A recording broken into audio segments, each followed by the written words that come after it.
త్రేతాయుగంలో ఆ రామయ్య తండ్రి కోసం శబరి కొన్ని సంవత్సరాల పాటు ఎదురు చూస్తూనే ఉంది.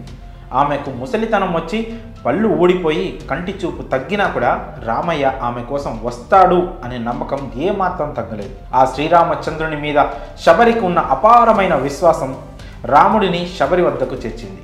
ఆ రామయ్య తన వద్దకు ఖచ్చితంగా వస్తాడనే ఆమె నమ్మకమే వారిని కలిపింది.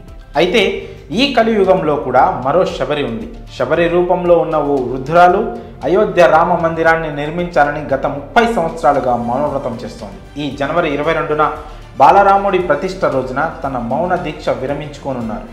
ఆమె మరెవరో కాదు, జార్ఖండ్లోని ధన్బాద్కు చెందిన 85 ఏళ్ల వృద్ధురాలు సరస్వతి అగర్వాల్.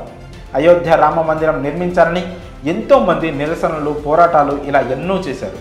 ఈ క్రమంలోనే 30 సంవత్సరాల క్రితం సరస్వతి అనే ఈ వృద్ధురాలు రామయ్య మందిరం కోసం మౌన దీక్షను చేపట్టారు. అయోధ్యలో రామ మందిరాన్ని నిర్మించి ఆ రామయ్యను ప్రతిష్ఠించే వరకు ఎవరితోనూ మాట్లాడనని ఆమె శపథం చేశారు. నిత్యం శ్రీరాముని స్మరణ చేస్తూ రామయ్యను భక్తి పారవశ్యంతో కొలుస్తూ ఉండేవారు.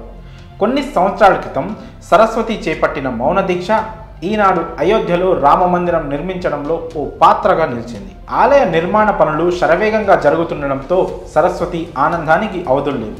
కాగా ఇన్ని సంవత్సరాలు ఆమె మౌనాన్ని అయోధ్యలో రామయ్య ప్రతిష్టాపన రోజునే రామ్ సీతారాం అంటూ దీక్షను విరమించుకున్నారు. ఇక ఆమె తదుపరి జీవితాన్ని కూడా అయోధ్యలోనే రామయ్య సేవ చేసుకుంటూ గడపాలని నిశ్చయించుకున్నారట. ఆ రామయ్య తండ్రి కరుణా కటాక్షం తనపై ఉందంటూ సంతోషంతో ఉప్పొంగిపోతున్నారు సరస్వతి. తన జీవితం ధన్యమైందని, ప్రాణప్రతిష్ఠలో పాల్గొనేందుకు బాలరాముడు తనను ఆహ్వానించాడని ఆమె సంతోషం వ్యక్తం చేశారు. తన ఇన్నాళ్ల తపస్సు సఫలమైందని, తన కల నెరవేరిందని అన్నారు. 30 ఏళ్ల తర్వాత తన మౌనం వీడనుంది. తన తదుపరి జీవితాన్ని మహంత్ నృత్య గోపాల్ దాస్ ఆశ్రమంలోనే గడపాలనుకుంటున్నారు సరస్వతి. కాగా జనవరి 22న జరగబోయే రామమందిర ప్రారంభోత్సవ కార్యక్రమానికి సరస్వతి అగర్వాల్ను కూడా ప్రత్యేకంగా ఆహ్వానించారు. ఇప్పటికే ఆమె కుటుంబ సభ్యులు ఆమెను అయోధ్యకు తీసుకుని వెళ్ళారు. అయితే ఆమె మొదటిసారి 1992లో అయోధ్యకు వెళ్ళారు.